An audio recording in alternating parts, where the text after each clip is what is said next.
Que Jesus possa nos abençoar, nossos amigos espirituais possam nos intuir para que possamos fazer um bom estudo. Hoje nós vamos falar do bem-aventurados aqueles que são misericordiosos. E, em particular, nós vamos falar sobre indulgência e perdão das ofensas. E eu quero começar pela oração do Pai Nosso. A oração do Pai Nosso é uma oração que todos fazem, de todas as religiões, né? É a oração que Jesus nos ensinou. E ela tem um pedacinho bem particular que é perdoar as nossas ofensas, assim como perdoamos aqueles que nos têm ofendido. E será que a gente realmente consegue exercer? A gente fala muito, mas e os nossos atos, né? Então eu quero começar pelo Livro dos Espíritos. O Livro dos Espíritos, na pergunta 661, Kardec pergunta, olha, eu fico impressionada como Kardec elabora as suas perguntas, né, para os espíritos. E ele pergunta assim: podemos utilmente pedir a Deus que perdoe as nossas faltas? Tem utilidade, né, a gente pedir a Deus para que Deus perdoe as nossas faltas? E olha o que os espíritos nos dizem. Deus sabe discernir o bem do mal. A prece não esconde as nossas faltas. Aquele que a Deus pede perdão de suas faltas, só a obtém mudando o seu proceder. As boas ações são a melhor prece, por isso que os atos valem mais do que as palavras. E o que os espíritos estão querendo nos passar? Vale a pena a gente pedir a Deus que perdoe? Sim. A gente está naquele momento de reflexão, no momento em que a gente está pensando, em que a gente está reconhecendo que a gente errou e a gente quer o perdão de Deus. Mas como esse perdão pode vir, né? Então essa é a utilidade pela qual nós pedimos perdão. Porque nós precisamos aprender a desenvolver a nossa transformação de atitude. Exercer a caridade, né? E aí, a gente vê lá no livro O Consolador, na questão 338, uma frase muito importante, porque ele fala sobre aquele momento em que Pedro pergunta: Deus, Jesus, né, ele conversando com Jesus, ele diz: Jesus, quantas vezes eu tenho que perdoar o meu próximo? 7 vezes? Aí ele falou: não 7 vezes, mas 70 vezes 7, que a gente, todo mundo conhece, né? Mas no livro Consolador ele diz o seguinte: a Terra é um plano de experiências e resgate, por vezes bastante penosos. E aquele que se sinta ofendido por alguém não deve esquecer que ele próprio também erra. Então, o Consolador vem trazendo para a gente exatamente essa reflexão. Nós também erramos. Por que a gente é tão cabeça dura e não perdoar o nosso próximo, se a gente também precisa de perdão, né? E Divaldo fala o seguinte, que o perdão é um importante passo para a nossa evolução. Perdoar não significa esquecer. Esquece só quem já está com Alzheimer. É a única forma de esquecer. Não. Mas a partir do momento em que a gente não quer mais revidar aquela ofensa, a gente já está evoluindo. Antigamente a gente matava, né? Sacava da espada, da arma e pronto, resolvia a situação. Não. Hoje nós já temos uma compreensão melhor, um entendimento maior, e Divaldo nos diz, para que a gente consiga alcançar essa evolução, né? A gente precisa treinar, fazer um treinamento para que a gente não consiga, a gente não mais revide. E a ciência hoje, gente, já prova, né? O remédio mais importante para curar e libertar a alma é o exercício do perdão. Essa é a condição para mantermos a nossa integridade psíquica. Raul Teixeira diz uma frase que eu amo: Na terra existem injustos, sim, porém não existe injustiçado. Então é uma reflexão muito profunda que a gente tem que pensar nessa questão de justiça, né? Porque às vezes nós estamos pagando uma conta em que a gente acha que a gente não deve. Foi injusto comigo. Não existe injustiçado. Existe uma lei de causa e efeito. Às vezes nós não lembramos e não sabemos o porquê que estamos passando. Mas diante de uma lei perfeita de Deus, você acha que existe injustiçado? Não. Há um processo de justiça naquele ato. Agora, existe o injusto. Aquele que julga, aquele que faz e que não está sendo correto. Então, o injusto existe, o injustiçado não. No Livro dos Espíritos, na pergunta 886, lá vem Kardec de novo, com aquelas perguntas fantásticas. Ele pergunta o seguinte: qual o verdadeiro sentido da palavra caridade como entendia Jesus? Muda tudo. Porque qual o conceito que nós temos de caridade? Geralmente nós temos o conceito da esmola, né? Ah, não, é fim de ano, eu vou dar uma limpada no meu guarda-roupa, vou tirar tudo aquilo que eu não estou usando mais e vou doar para a caridade. A caridade maior você está fazendo com você mesmo de estar limpando teu guarda-roupa, né? Então a gente sempre pensa em caridade nesse sentido. Mas como é que Jesus entendia a caridade? O que era a caridade para ele? E você sabe o que os Espíritos nos respondem?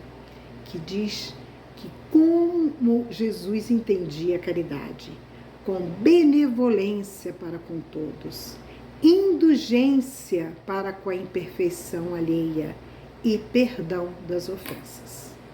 Esses são os 3 pontos que, se a gente conseguir realizar, nós realmente estaremos exercendo a caridade.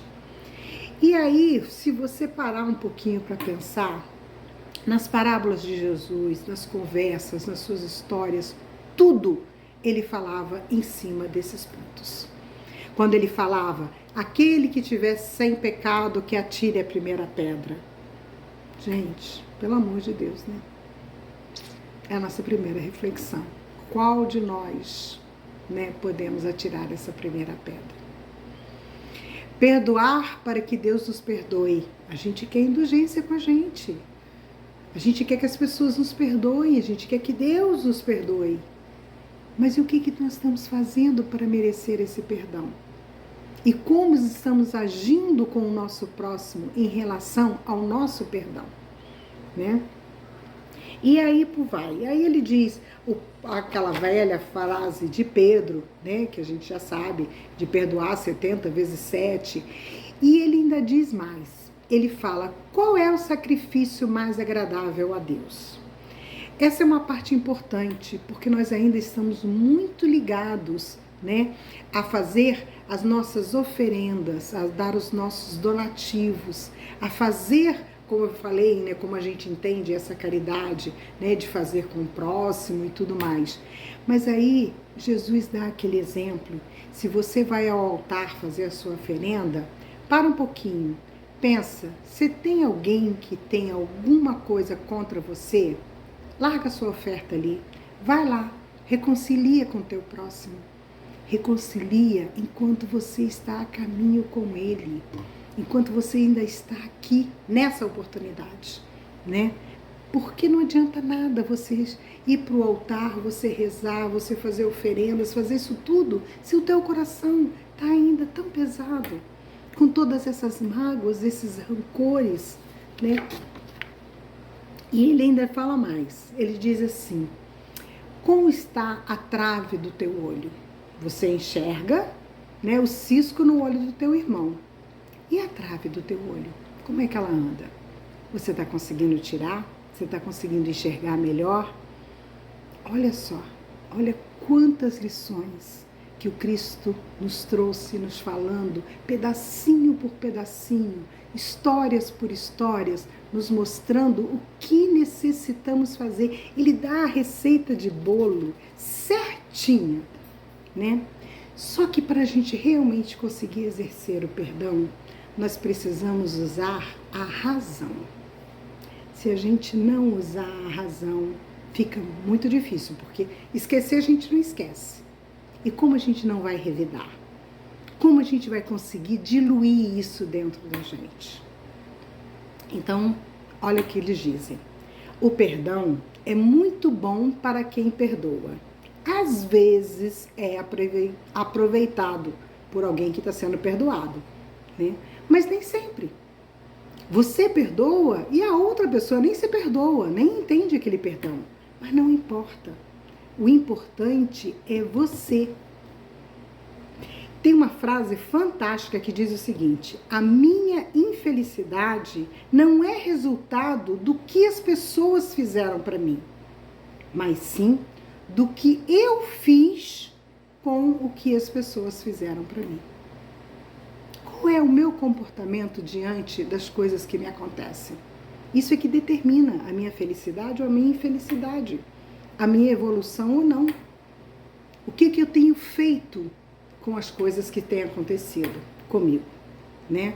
Você lembra da história de Gandhi, do soldado que deu um tapa nele, derrubou, e soltar de novo, deu outro tapa e diz assim, você não vai reagir? Ele diz não. Ele falou, quem te ensinou a ser covarde? Ele falou assim, esse que está no teu pescoço, no teu crucifixo. Então, não adianta o mundo querer agredir ele porque ele não se sentia agredido, né? É isso, é o presente da vida. É um presente que você recebe todos os dias, você aceita se você quiser. Se você não quiser aceitar aquele presente, vai ficar na mão de quem? De quem está dando. E é isso que a gente precisa pensar um pouquinho, refletir mais, né? E a ciência continua dizendo que o perdão é terapêutico, que pessoas que não perdoam adoecem com muito mais facilidade. A mágoa crônica leva à depressão, a desequilíbrios psíquicos, até ao câncer. Já está provado cientificamente que muito dele vem através dessas mágoas que nós guardamos dentro do nosso coração.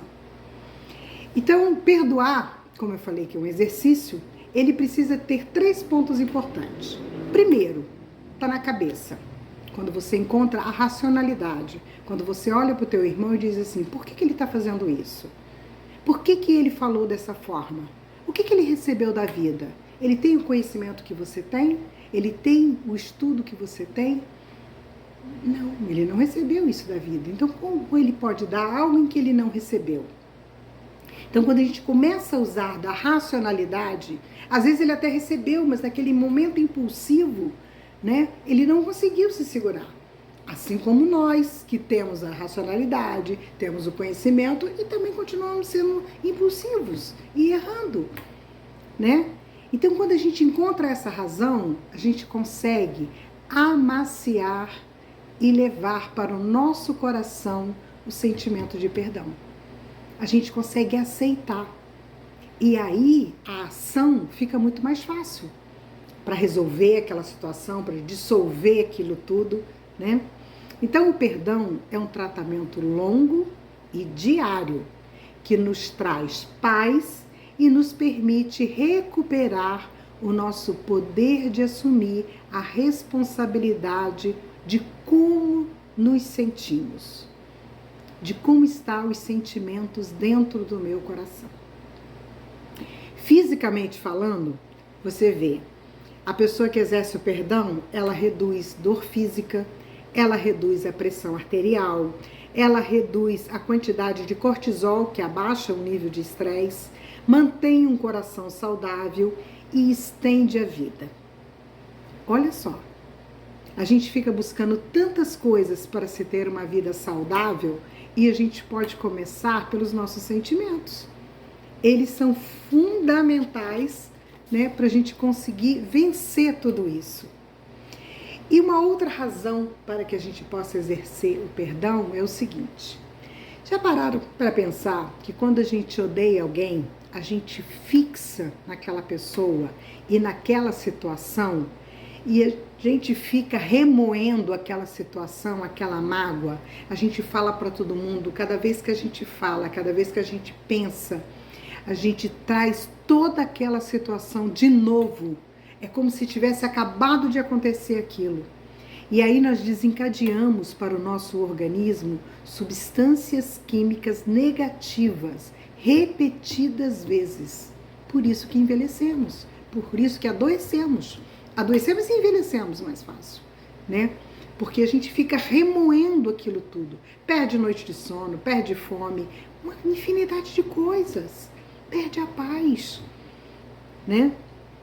E quais são as grandes dificuldades que nós enfrentamos para conseguir vencer? Primeiro, entender que somos imperfeitos. O orgulho e o egoísmo ainda falam muito alto dentro da gente, né? Nós temos uma dificuldade muito grande na comunicação. Primeiro, porque a gente não se coloca no lugar do outro, né? A gente não tem empatia. A gente diz assim, quem é ele para dizer isso para mim? Quem é ela para fazer isso?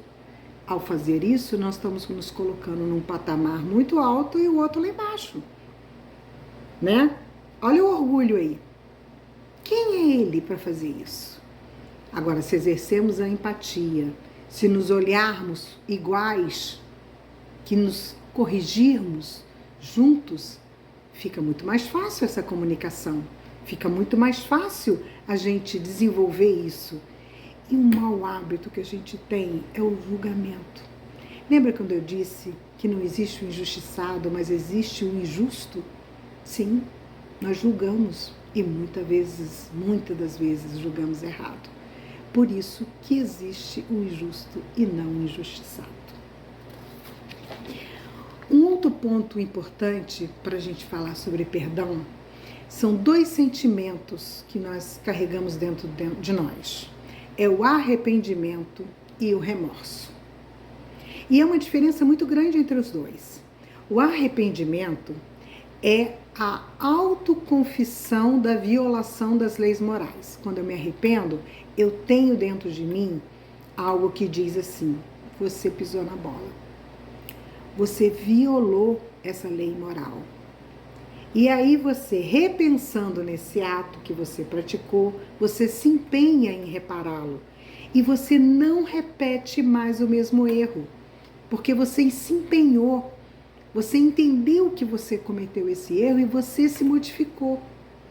Agora, o remorso é uma postura doentia desse arrependimento, né? Ele é mal compreendido, ele nada constrói. Ele gera autodestruição, te paralisa, ao invés de promover o aprendizado. Quando você fica se remoendo com aquilo, que você não se perdoa por aquela situação. Por isso que há uma diferença muito grande em ao se arrepender apenas e ao remorso. Vamos nos arrepender? Sim, mas vamos tomar atitudes positivas diante disso. Não atitudes que nos paralisam. Aceite que você e o outro erram. Outro ponto importante para a gente pensar é sobre expectativas. Quais são as expectativas que nós estamos colocando diante do nosso próximo? Diante dos nossos familiares, diante dos nossos companheiros, diante das pessoas que convivem conosco. Se você se doa muito, mas eu dou demais. E ela não corresponde à minha doação, de tudo que eu dou, de tudo que eu faço. Vamos pensar um pouquinho, como é que está essa cobrança? Será que eu não estou num nível de carência e de expectativa muito alta? A carência é minha. O outro dá aquilo que ele tem, a maneira como ele pode. Mas não, você quer a altura do que você dá, né? E será que a gente está dando muito mesmo? Vale a pena a gente pensar, né? A família, gente, é o nosso grande desafio. Então vamos aproveitar esse mês de dezembro, de Natal, vamos nos reconciliar com todos, vamos perdoar, vamos dar novas chances, assim como a gente quer também receber novas chances. E mesmo recebendo novas chances, a gente vai errar de novo. E a gente tem que perdoar de novo. Por isso que é 70 vezes 7, não é só 7 vezes, né? O auto-perdão diz o seguinte: a vida do ser nada mais é do que a expressão do que ele é. Então, hoje, nós somos o que somos. Mas não podemos ficar na síndrome da Gabriela. Eu nasci assim, eu sou assim, você sempre assim. Não. Precisamos exercer a razão e nos modificarmos. E nos melhorarmos a nós mesmos. O outro, cabe ao outro. O outro só vai conseguir essa ajuda com o teu exemplo, com os teus atos, né? O auto-perdão é assumir quem você é, que você nem é melhor e nem é pior do que ninguém. É a capacidade dessa autoaceitação. Quando somos capazes de nos aceitar, temos facilidade de aceitar o outro. E cada vez menos nós vamos nos indispor com o outro. Lembra do mandamento maior? Qual é o mandamento maior da lei de Deus? Amar a Deus sobre todas as coisas e ao próximo como a ti mesmo. Eu sempre falo que isso é uma escada. Amar a Deus e ao próximo como a ti mesmo. Mas esse próximo como a ti mesmo, a ti mesmo é o primeiro lugar. O primeiro lugar é amar a ti mesmo. Porque se você conseguir se amar, se perdoar e evoluir, você vai conseguir amar o teu próximo. E a partir do momento que você consegue amar o teu próximo com essa evolução, com esse entendimento, você vai estar amando a Deus. Então, o primeiro mandamento maior é amar a ti mesmo, para que você consiga amar o teu próximo, para que você consiga realmente amar a Deus sobre todas as coisas. Supere você mesmo. Vá além das suas limitações, esteja pronto e disposto a recomeçar sempre. Fortaleça-se com a vida. E por fim, o perdão não é algo que precisamos resolver com quem nos ofendeu. É uma questão que precisa ser resolvida com a gente mesmo. E só conseguiremos isso quando o nosso amor, o amor que Jesus nos ensinou, for maior do que o nosso orgulho. Se você quer ser feliz por um instante, vinga-se. Mas se você quer ser feliz para sempre, perdoe. Que o bom pai, ele sempre deixa aberta a seus filhos uma porta para o arrependimento. E que esse arrependimento seja construtivo. E que essa reflexão sirva pelo menos para você se sentir um pouco melhor. Que Jesus nos abençoe agora e sempre. Graças a Deus.